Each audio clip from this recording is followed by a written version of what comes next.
आज हम करेंगे एक्सरसाइज 11.2 क्वेश्चन नंबर 4। ठीक है। Now express as a product of prime factors only in exponential form.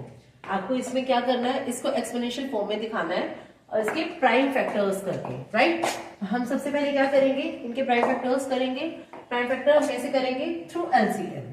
वो पहले हम करेंगे 108 मल्टीप्लाई 192 की बने, तो पहले हम करेंगे 108 के। राइट, एक एक करके 108 के सबसे पहले किसका फैक्टर है, 2 से 54, अगेन 2 से हो रहा है 27।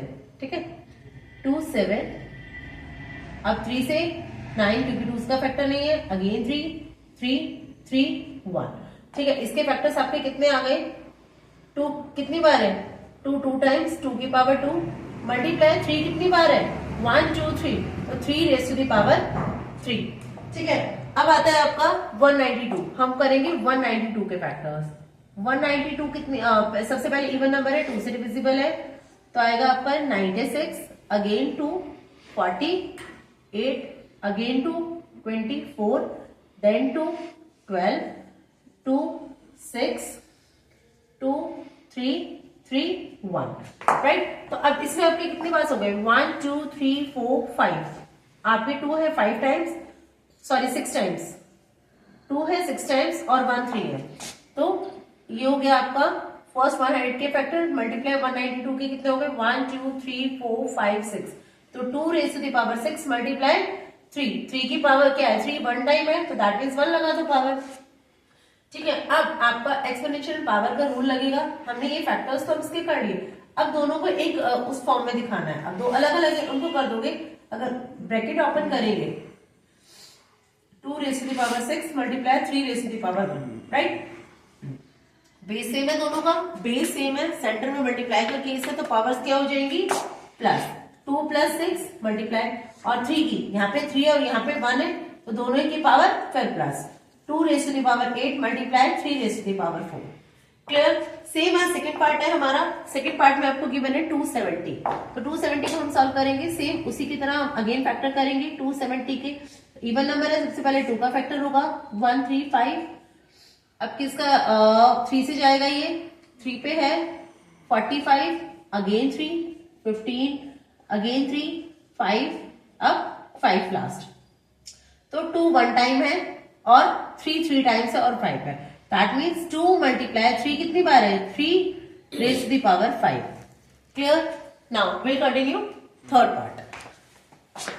नाउ थर्ड पार्ट देखते हैं। थर्ड पार्ट में आपको गिवन है 729 मल्टीप्लाई 64। ठीक है, सेम जैसे भी आपने फर्स्ट दोनों पार्ट्स किए उसी के अकॉर्डिंग सेम करोगे। 729 के हम फैक्टर्स करेंगे, अगेन 729। सबसे पहले देखेंगे किससे डिविजिबल है, 2 से तो डिविजिबल नहीं है क्योंकि आपकी लास्ट जो वंस डिजिट है वो 9 है, तो दैट मीन्स वो 2 से डिविजिबल नहीं है। तो हम चेक करेंगे क्या ये वैल्यू 3 से डिविजिबल है, 3 से डिविजिबल, यस 3 से डिविजिबल है। 4 3, अगेन 3 से डिविजिबल है। 81, अगेन 3 से डिविजिबल है। 27, अगेन 3 9 3 3 3 1। ये कंप्लीटली ही 3 से डिविजिबल हो गया है, तो दैट मीन्स 3 कितनी बार आया, 1 2 3 4 5 6 टाइम्स, तो 3 raise to the power 6 multiply. अब क्या है आपका 64 के फैक्टर्स करोगे सेम वैसे ही। 64 सबसे पहले 2 से डिविजिबल है, 32 2 again 16, then 2 8 2 4, then 2 2 2 1। Clear, same हमने इसके भी फैक्टर्स किए, तो अब 2 कितनी बार है, 1 2 3 4 5 6, 2 रेज़ टू द पावर 6। अब हम देखेंगे कि दोनों की ही पावर सेम है। हमें हर बार लॉ देखना है कि हमारे क्वेश्चन के अकॉर्डिंग होगा, हमारा कौन सा लॉ अप्लाई हो रहा है। इसमें बेस सेम नहीं है बट हमारी पावर सेम है। जब पावर सेम है तो हम क्या करेंगे, इन दोनों को मल्टीप्लाई कर दो, 3 मल्टीप्लाई 2, पावर एक बार लगा दी क्योंकि दोनों के सिमिलर है, तो 3 2 6 raise to the power 6। Clear, now इसका फोर्थ पार्ट है 768, तो सेम 768 के फैक्टर्स करोगे आप। 2 से डिविजिबल है, 3 8 4, now again 2 1 9 2, again 2 96, then 2 48, again 2 24 2 12 2 6 2 पे 3, फिर देन लास्ट में एक आया हमारा 3।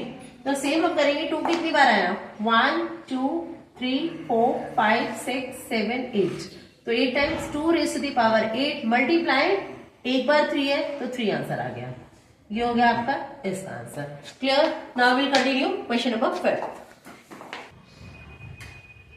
नाउ क्वेश्चन नंबर 5 में क्या है, क्वेश्चन नंबर 5 आपको गिवन है, सिंप्लीफाई करना है इसको, जितना हो सकता है उतना इसको सॉल्व करना है। ठीक है, तो हम सबसे फर्स्ट क्या करेंगे कि अपना फर्स्ट देखेंगे क्या हमारे बेस सेम है या नहीं है, या पहले हम क्या करेंगे, सबसे पहले 2 रेज़ टू द पावर 5, फिर ब्रैकेट के बाद 2 है अगेन पावर। दैट मीन्स हम क्या करेंगे, सबसे पहले ब्रैकेट ओपन करोगे फर्स्ट का, यस, तो 5 मल्टीप्लाई 2, ये आपका जो था लॉ था आपका ये वाला, तो इसमें क्या था, पावर्स होंगी वापस में मल्टीप्लाई हो जाएंगे, तो 5 मल्टीप्लाई 2 10 हो गया। अब इसका तो कोई और फैक्टर नहीं हो सकता, 2 एज इट इज रहेगा। क्या 7 का कोई और फैक्टर हो सकता है? नो, बट 8 के फैक्टर्स हो सकते हैं। अगर आप 8 के फैक्टर्स करेंगे तो 2 पे 4 अगेन 2 2 2 1, तो कितने आ गए 2 1 2 3। तो क्या मैं लिख सकती हूँ 2 रेज़ टू द पावर 3, लेकिन 8 की पावर भी हमें 3 गिवन थी, दैट मीन्स 3, ये हो गया 7, राइट। तो हम क्या करेंगे, ठीक है, तो हम सॉल्व करोगे इसको, ये हो जाएगा आपका 2 raise to the power 10 multiply 7 raise to the power 3 upon 2, same as वही लॉ अप्लाई होगा, 3 3 जा 9 multiply 7 raise to the power. अगर हम देखेंगे तो अब इन दोनों के बेस सेम हो गए हैं और इन दोनों के बेस सेम हो गए हैं, और दोनों ही किस में है, डिवीजन में है। तो डिवीजन का हमारा रूल क्या होता है, अगर हमारे बेस सेम है और पावर अलग है तो दैट मीन्स पावर्स क्या हो जाएंगी, माइनस। तो हम क्या करेंगे, इसमें से दोनों में से 2 10 नीचे क्या पावर है, -9 हो गया, मल्टीप्लाई, फिर 7 रेज़ टू द पावर 3 में से नीचे क्या पावर है 1, दोनों को हमने माइनस कर दिया क्योंकि डिवीजन में थे दोनों और बेस सेम था और पावर्स क्या हो जाएंगे माइनस। तो इसमें क्या बच गई 2 raise to the power 1 multiply 7 raise to the power 2, that is 1 है पावर लिखने की नहीं चाहिए, ये तो आप ये भी आंसर छोड़ सकते हो, multiply 7 raise to the power 2। Clear? Now will continue second part. Now अब हमारा जो सेकंड पार्ट है उसमें क्या है, सेकंड पार्ट में सेम जैसे हमने फर्स्ट पार्ट सिंप्लीफाई किया उसी के अकॉर्डिंग है, बट थोड़ी सी वैल्यूज में चेंज है बस। अब हमें सबसे पहले हमें देखना है कि क्या किसी भी वैल्यू के फैक्टर्स हो सकते हैं, मतलब वो उससे ज्यादा और कम वैल्यू उसकी हो सकती है। अगर नहीं हो सकती है आप एज इट इज छोड़ देना, अगर कम हो सकती है जैसे फर्स्ट वैल्यू क्या आपकी 25, क्या हम 25 को 5 मल्टीप्लाई 5 5 से 25, दैट मींस इसको लिख सकती हूँ 5 रेज़ टू द पावर 2। अगर मैं 5 को 2 बार मल्टीप्लाई करूंगी, इसका पावर का मतलब बेटा ये नहीं होता कि 5 को 2 से मल्टीप्लाई करना है, तो ये तो क्या हो जाएगा, 5 को 2 बार का मतलब होता है 5 को ही 2 टाइम्स मल्टीप्लाई करना, दैट इज 25। ये वाला करेक्ट है। काफी बच्चे क्या करते हैं, अगर हमें 3 raise to the power 2 given है, वो क्या करेंगे 3 2 6, जो कि आपका रॉन्ग हो जाएगा। इसका मतलब ये होता है 3 को 3 बार ही मल्टीप्लाई करना, दैट मीन्स 3 को 3 से ही मल्टीप्लाई करना, 3 3 9, ये आपका करेक्ट होगा। ठीक है, तो 25 के फैक्टर्स क्या हो गए, 5 रेज़ टू द पावर 2, ठीक है, और आपका 5 ऑलरेडी था और ये 2 है, मल्टीप्लाई ये एज इट इज। अब 10 के फैक्टर्स क्या हो सकते हैं, 2 मल्टीप्लाई 5 में लिख सकती हूँ, यस, ये दोनों के फैक्टर है। अब उन दोनों की पावर क्या गिवन है, मुझे 3 है, ये भी दोनों में लिखनी पड़ेगी जो मुझे गिवन है।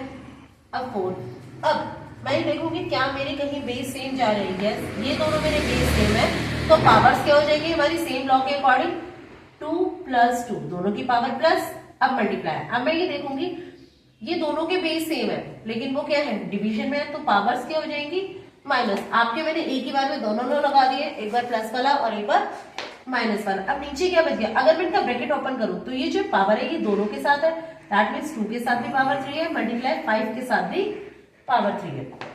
अब इसको सॉल्व करो के क्या हो गया, 5 raise to the power 4 multiply t raise to the power 4, अब दोनों की 4 हो गई है, और नीचे क्या बचा है 2 raise to the power 3 multiply 5 raise to the power 3। अब क्या करोगे, इन दोनों के बेस सेम है, राइट, इन दोनों के बेस सेम है बट 2 के साथ तो कोई पेयर नहीं है, तो इन दोनों के डिवीजन में है, पावर्स क्या हो जाएंगी माइनस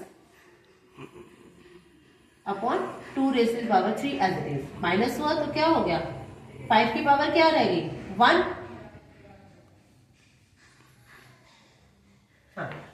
पावर क्या रहेगी 1 multiply T raise to the power 4 upon 2 raise to the power 3। Clear? आप इसको ऐसे भी लिख सकते हो या फिर हमारा आंसर आ जाएगा 5 T raise to the power 4 upon 8। Clear? Now we'll continue third part. We'll continue third part. Third part में क्या है आपको? थर्ड पार्ट में आपको ये वैल्यूज गिवन है, हम इसे सॉल्व करेंगे सेम वैसे ही। 3 raise to the power 5 multiply, सबसे पहले हम क्या करेंगे, जिसके भी जितने फैक्टर्स हो सकते हैं पहले हम उनको तोड़ेंगे। मतलब तोड़ना मतलब उनके फैक्टर्स को खोल देंगे, वो जितने हो सकते हैं। क्या 10 के फैक्टर्स हो सकते हैं? यस।